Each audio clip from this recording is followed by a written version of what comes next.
শারীরিক দুর্বলতা কাটে না, অনেক ঔষধপত্র খাওয়ার পরেও একটি দোয়া শিখাই দেন।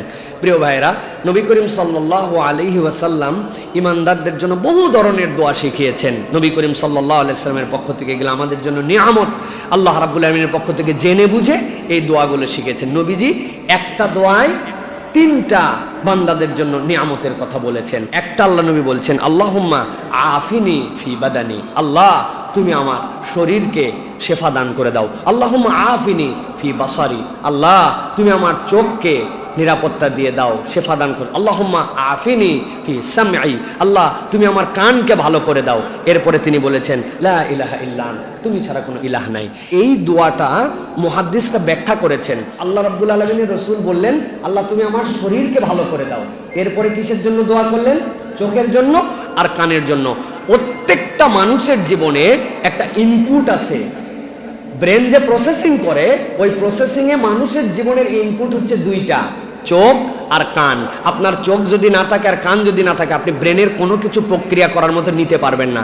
তাহলে মানুষের যে মস্তিষ্ক গরম হয়, শরীর যে খারাপ হয়, এর অধিকাংশ মানুষের চোখ আর কানের অপরাধের কারণে। চোখের গুনাহ, চোখ দিয়ে যে শরীরের মধ্যে গরম ঢুকে আমার মধ্যে, যেই সকল হারাম ঢুকে আমার মধ্যে, কান দিয়ে ঢুকে, এই দুইটা ঠিক হয়ে গেলে মানুষের শরীর অনেকাংশে ঠিক হয়ে যায়। এই জন্য আল্লাহর নবী দোয়া করেছেন, আল্লাহুম্মা আফিনি ফি বাদানি, আল্লাহ তুমি আমার শারীরিক সুস্থতা দাও, তুমি আমার কানের সুস্থতা দাও, চোখের সুস্থতা দাও, তথা চোখ থেকে গুনাহ থেকে হেফাজত করো, কান থেকে গুনাহ হেফাজত করো। সুতরাং এই দোয়া যদি কেউ তার লাইফে নিতে চায়, তাহলে চোখ আর কানের গুনাহ তার ছাড়তে হবে, তার শরীর অনেকাংশে ঠিক হয়ে যাবে ইনশাআল্লাহ।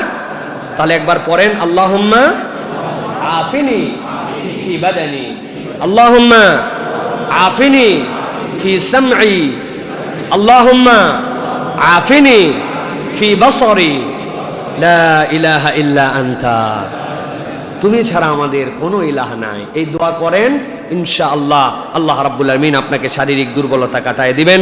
সাথে সাথে একটু করে মধু খাওয়ার জন্য চেষ্টা করেন, একটু করে কালো জিরা খাওয়ার জন্য চেষ্টা করেন। আর বেশিরভাগ আমাদের রোগ বালাইয়ের অন্যতম কারণ, এখন আমরা রোদে যাই না। আগের মানুষ রোদে ছিল, এখন রোদের বাহিরে।